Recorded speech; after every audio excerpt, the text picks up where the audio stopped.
karakter atau semua huruf, kita tinggal atur seperti ini ya. Kita tinggal atur posisi teksnya, kalau sudah kita klik. Nah, ini udah tampilannya semuanya dalam bahasa Indonesia yang tentunya lebih mudah untuk kita pahami dibandingkan kita baca huruf kanji yang kita sama sekali nggak ngerti misalnya.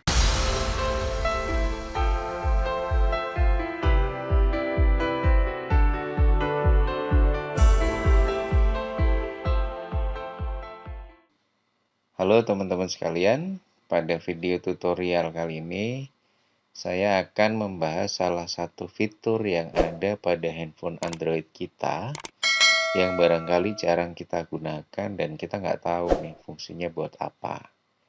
Nah, fitur apakah itu dan bagaimana kita menggunakannya untuk kita manfaatkan di dalam kehidupan kita untuk membantu dalam kehidupan sehari-hari kita. Nah, fitur itu namanya atau aplikasi ini namanya adalah Google Lens. Jadi kalau teman-teman belum punya atau di handphonenya belum ada, kalian bisa download dari Play Store. Kalian tinggal ketikkan seperti ini, Google Lens. Nah, nanti kita klik akan muncul aplikasinya seperti ini ya teman-teman. Atau lensa Google mungkin kalau bahasa Indonesianya. Nah, lensa Google Lens ini bisa kita gunakan untuk apa? Oke. Di handphone saya sudah ada aplikasinya. Ini aplikasi Google Lens ini ada di bagian bawah sebelah kanan. Nah, di sini saya memiliki sebuah buku berbahasa Indonesia. Ini akan saya foto tetapi tidak menggunakan kamera handphone, tapi saya akan foto menggunakan kamera dari Google Lens ini. Oke. Kita atur fokusnya supaya semua tulisannya terlihat jelas.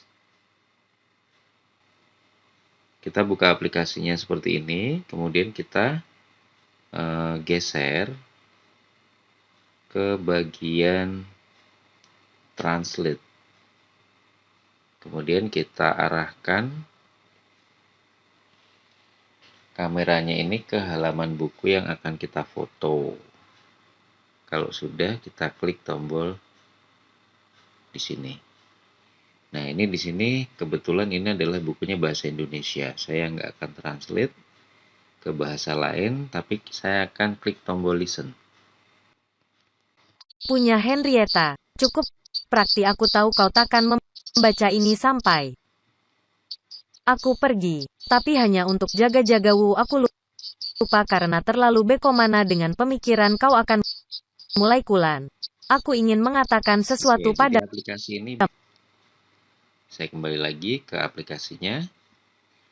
Nah, selain kita bisa memotret dengan Google Lens ini, kita juga bisa gunakan aplikasi ini untuk keperluan lain yang juga menurut saya sangat bagus, sangat membantu. Misalnya teman-teman punya seperti ini ya, ini saya punya petunjuk penggunaan masker menggunakan bahasa Inggris. Nah, kalau bahasa Indonesia mungkin nggak terlalu sulit, tapi bahasa Inggris belum tentu semua orang bisa memahaminya dengan baik dan tepat. Nah, kita bisa memanfaatkan juga fitur dari aplikasi Google Lens ini. Saya akan pilih atau saya akan jalankan dulu aplikasi Google Lens-nya. Kemudian saya pada bagian bawah ini saya geser kepada pilihan Translate. Kemudian kita atur fokusnya. Nah, teman-teman bisa lihat ya, ini tulisan yang tadinya bahasa Inggris, ini langsung tertranslate menjadi bahasa Indonesia. Ketika kita klik pada bagian tengah, kita bisa klik listen. 1. Cuci tangan sebelum memakai masker. 2. Pegang topeng dengan sisi putih ke wajah dan strip matale di atas hidung. Nah, petunjuk 3. Perbaiki dua pita elastis di atas telinga. 4. Tekan dan letakkan strip logam di atas hidung. Nah, teman-teman bisa lihat sendiri ya. petunjuk penggunaan masker ini yang aslinya adalah bahasa Inggris bisa ditranslate ke bahasa Indonesia dan kita bisa play audionya sehingga kita bisa mendengarkan petunjuk itu lebih jelas melalui penjelasan suara dalam bahasa Indonesia. Nah, tentunya ini akan membantu buat teman-teman yang lebih nyaman menggunakan bahasa Indonesia dibanding bahasa Inggris. Aplikasi Google Lens ini bisa kita gunakan untuk sesuatu yang lebih sulit lagi. Seperti yang teman-teman lihat di layar saat ini saya memiliki sebuah manual book atau petunjuk pemakaian barang, tetapi dalam bahasa Jepang. Tulisannya huruf kanji. Nah, mungkin teman-teman juga pernah mengalami beli barang tertentu, mungkin karena barangnya made in China, nggak ada manualnya yang dalam bahasa Indonesia, tetapi ditulis dalam bahasa Cina. Nah, ini kita juga bisa manfaatkan aplikasi Google Lens ini untuk membaca manual seperti ini, bahkan yang dalam bahasa Jepang sekalipun. Kita bisa pilih teks atau kita bisa klik translate.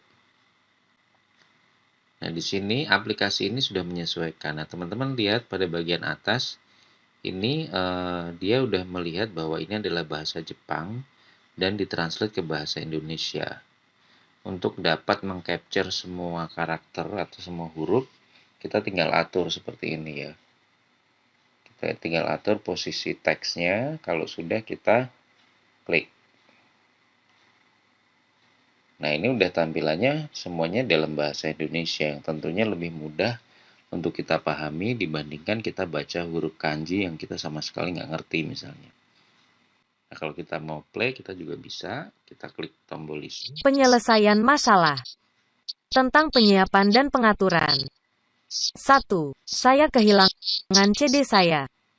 Driver perangkat lunak dan manual pada CD tersedia di situs web D-Link.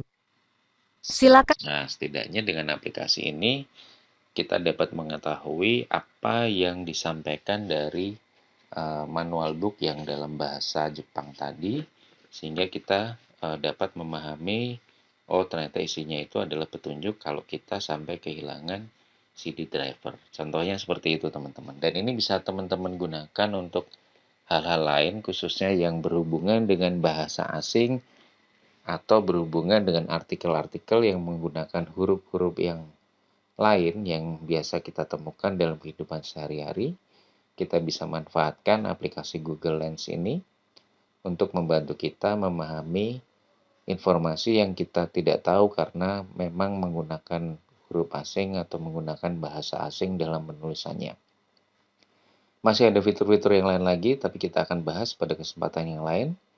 Terima kasih sudah menyaksikan video ini, mudah-mudahan dapat bermanfaat, dan sampai ketemu lagi pada video tutorial yang lainnya.